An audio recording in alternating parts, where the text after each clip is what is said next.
സമരം നടന്നപ്പോഴേക്കും എൻ്റെ മേയറുടെ റൂം വരുമെന്ന്. അപ്പോൾ എൻ്റെ ഓഫീസ് എൻ്റെ പലരും വിളിച്ചു പറഞ്ഞു മേയറുടെ റൂം. ഞാൻ പറഞ്ഞു ചെയ്തോട്ടെ, അത് ആ ഡോർ മാത്രം ഒന്ന് എനിക്ക് വരുമ്പോഴേക്കൊന്ന് അകത്ത് കയറണം, എന്നെ കാണാനാണെങ്കിൽ വരണമെങ്കിൽ കയറണം. രണ്ട് സൈഡിലും വരുന്ന അവർ 24 മണിക്കൂർ ഉപയോഗിച്ചാൽ ഒരു ബുദ്ധിമുട്ടില്ല. സമരം ചെയ്യാൻ ഏറ്റവും കൂടുതൽ സമരം ചെയ്തത് ഞങ്ങളൊക്കെ തന്നെയാണ്. സമരം ചെയ്യുന്നത് ആസ്വദിക്കുന്ന ആളാണ് ഞാൻ. 10 മണിക്ക് പോകേണ്ട ഞാൻ സമരം ചെയ്യുന്നതിനെ പ്രോത്സാഹിപ്പിക്കുന്ന ആളാണ്. ജെന്യൂനായിട്ടുള്ള കാര്യങ്ങളെ പ്രോത്സാഹിപ്പിക്കുന്ന ആളാണ്.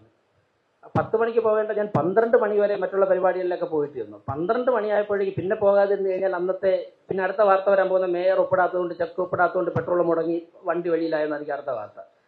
ഞാനവിടെ ചെന്നിട്ട് സ്വാഭാവികമായിട്ട് എനിക്ക് അകത്ത് കയറി വെക്കുള്ളൂ. അകത്ത് കയറി ഞാൻ പറഞ്ഞ ഒറ്റ കാര്യമുള്ളൂ, ആ ഡോറിൻ്റെ മുമ്പിലുള്ള പോലീസ് ഇരിക്കുന്നവരൊന്ന് മാറ്റിയിട്ട് ഒരാളിനകത്ത് കയറണം, അത്രമാത്രം മതി. മുദ്രാവാക്യം വിളിക്കുന്നത് ചെയ്തോട്ടെ, അതൊന്നും പ്രശ്നമില്ല.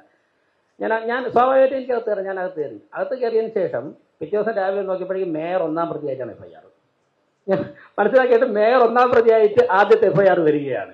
അതിനുശേഷമാണ് സമരം ചെയ്തവർ. അപ്പോൾ മാധ്യമക്കാർ എന്നെ വിളിച്ചു, മേയർ 1-ാം പ്രതിയാണ്, എന്താണ് റെസ്പോൺസ്? ഞാൻ റെസ്പോൺസും ഇല്ല.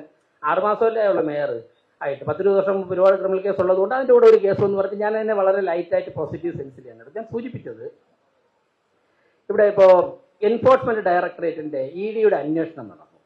EDയുടെ അന്വേഷണം നടന്നിട്ട് 12,000-3,000 പേര് നിൽക്കുന്ന സ്ഥലത്തേക്ക് വനിതകൾ ഉൾപ്പെടുന്ന കേന്ദ്ര ഗവൺമെന്റ് ഉദ്യോഗസ്ഥരോട് ഇറങ്ങി പോകാൻ പറയാം. നിങ്ങൾ ധൈര്യമായിട്ട് പോയിക്കോ, പോലീസ് പുറത്തുണ്ടെന്ന് പറയുകയാണ്.